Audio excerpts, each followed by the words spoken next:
सा सकर्मक क्रिया है और कौन सा अकर्मक क्रिया है, इसको आसानी से हम लोग जान सके ताकि कभी भी परीक्षा में ये गलत न हो।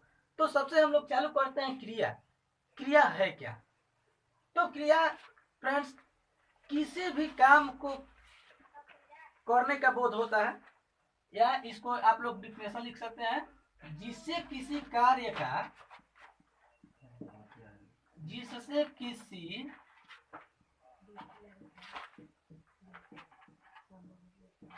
का होना या करना समझा जाए उसे क्रिया कहते हैं।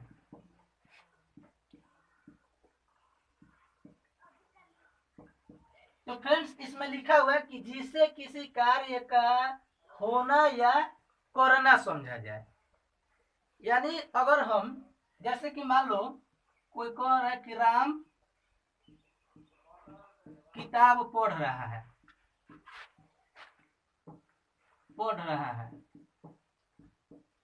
तो यहाँ पर राम किताब पढ़ रहा है, तो यहाँ पर पढ़ने का जो क्रिया हो रहा है किसके द्वारा हो रहा है?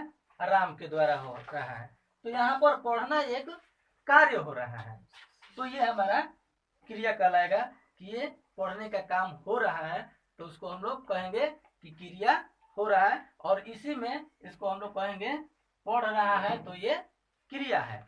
ऐसा बहुत से एग्जाम्पल देखने को मिलेगा, जैसे पढ़ना हो जाएगा, मान लो कि लिखना हो जाएगा, हंसना हो जाएगा, रोना हो जाएगा, ये सभी क्रिया के उदाहरण हैं। और सबसे आसान तरीका है कि जब ऐसा उदाहरण आप लोग के सामने आए तो उसके लास्ट में ना लगा रहता है, तो वह समझ जाना कि वह क्रिया है। अब हम लोग पढ़ते हैं क्रिया के भेद।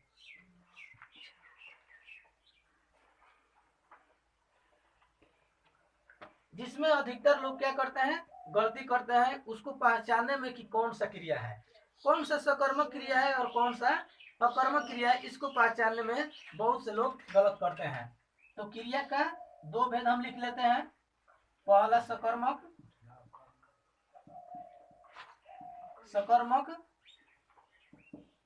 क्रिया और दूसरा अकर्मक क्रिया। तो अगर एग्जाम में आए कि क्रिया के कितने भेद होते हैं, तो आप लोग यही बताना कि क्रिया के दो भेद होते हैं, पहला सकर्मक क्रिया और दूसरा अकर्मक क्रिया। सकर्मक क्रिया कहते किसे हैं और अकर्मक क्रिया किसे कहते हैं? तो फ्रेंड्स जब क्रिया का फल कर्ता पर न पड़कर सीधे कर्म पर पड़ता है, जब क्रिया का फल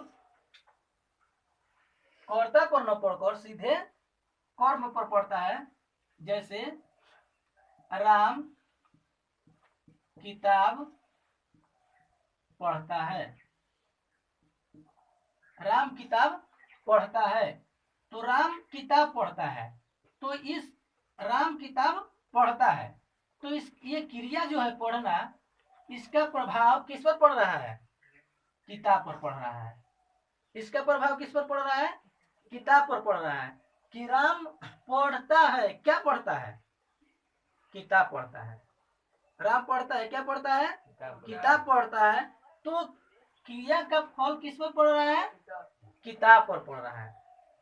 तो इसको कहेंगे हम लोग कि ये सकर्मक क्रिया है।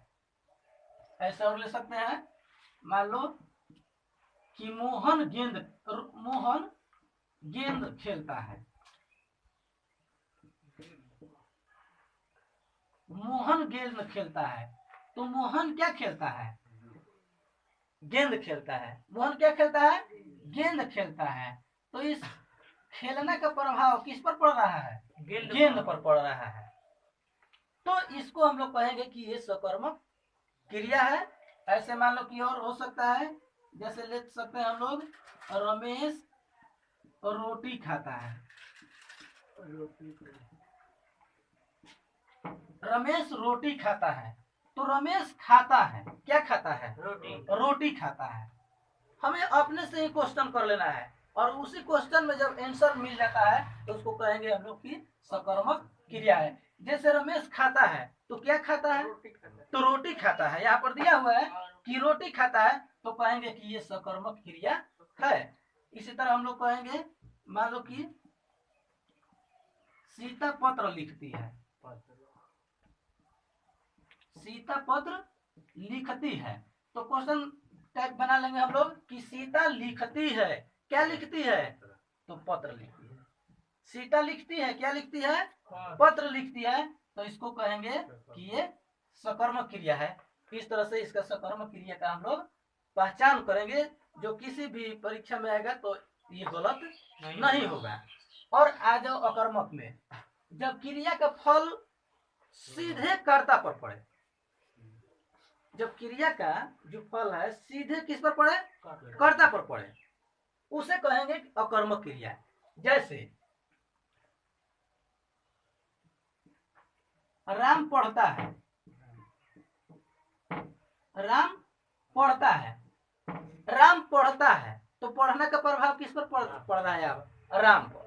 राम पढ़ता है, कौन पढ़ता है भाई? राम पढ़ता है, तो इसको कहेंगे कि ये अकर्मक क्रिया है। जैसे तुम दिन भर पढ़ते हो, तो फ्रेंड्स ऐसे सेंटेंस में बहुत लोग गलती करता है, क्योंकि उन लोग को समझ में आता है यही कि तुम दिन भर पढ़ते हो, तो तुम हो गया कर्ता, दिन भर हो गया कर्म, और पढ़ते हैं हो गया क्रिया। यही बहुत से लोग समझते हैं, लेकिन नहीं, इसमें हम लोग को ये देखना है कि ये अकर्मक क्रिया है। ये देखना है कि तुम दिन भर पढ़ते हो, तो पढ़ने का प्रभाव किस पर पड़ रहा है? तुम पर। पढ़ने का प्रभाव पड़ रहा है तुम पर, चाहे वह दिन भर पढ़े, रात भर पढ़े। तो तुम दिन भर खेलते हो,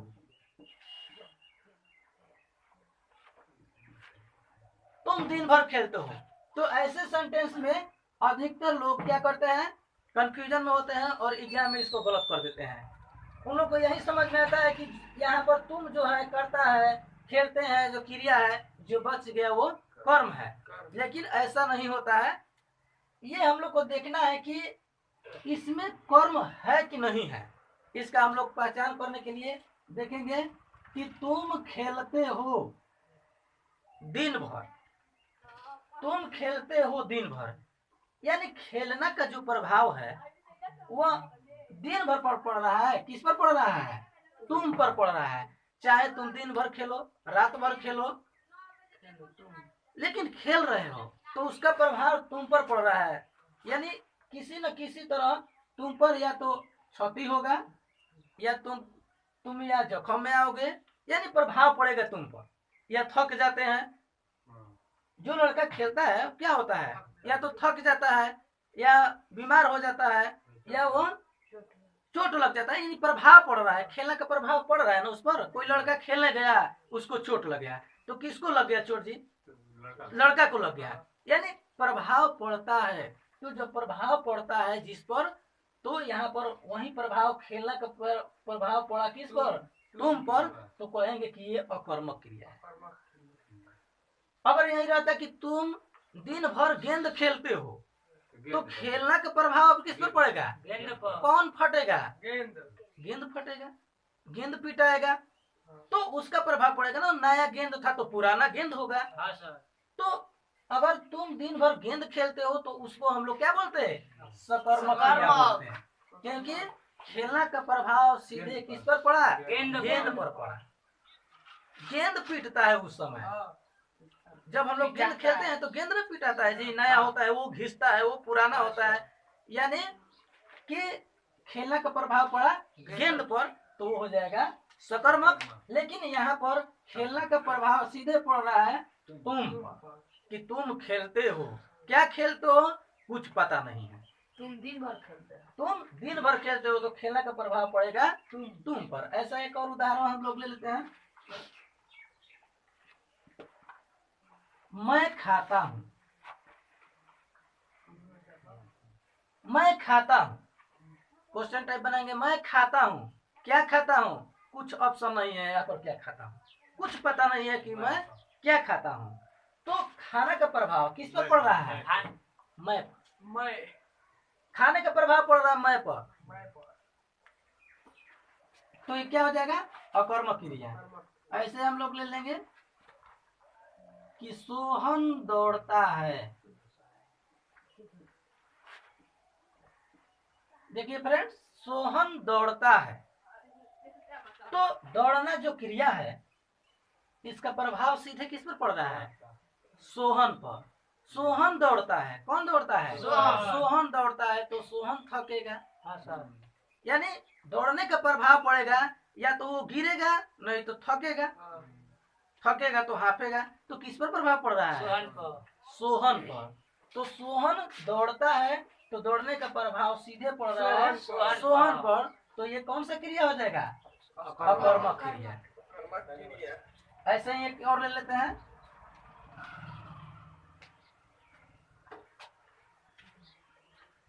लड़के जाते हैं, लड़के जाते हैं, कौन जाते हैं? लड़के जाते हैं। लेकिन कहाँ जाते हैं कुछ हम लोग को पता नहीं है। लड़के जाते हैं, तो लड़के जाते हैं, कहाँ जा रहे हैं कुछ उसका हम लोग का उत्तर पता नहीं है। तो जाने का प्रभाव किस पर पड़ रहा है? लड़का पर। लड़का जा रहा है तो लड़का थकेगा। तो ये क्या हो जाएगा? ये सभी हो जाएगा अकर्मक क्रिया के उदाहरण। तो फ्रेंड्स, ये सकर्मक क्रिया और अकर्मक क्रिया पहचानने का तरीका था। इस तरह से हम लोग कभी भी सकर्मक क्रिया और अकर्मक क्रिया को पहचानने में गलत नहीं कर सकते हैं। अगर ये मेरा वीडियो आप सभी को पसंद आया हो तो इसको लाइक कीजिए, सब्सक्राइब कीजिए और कमेंट जरूर कीजिए, ताकि इस तरह का वीडियो आप सभी के सामने हम लोग भेजते रहें।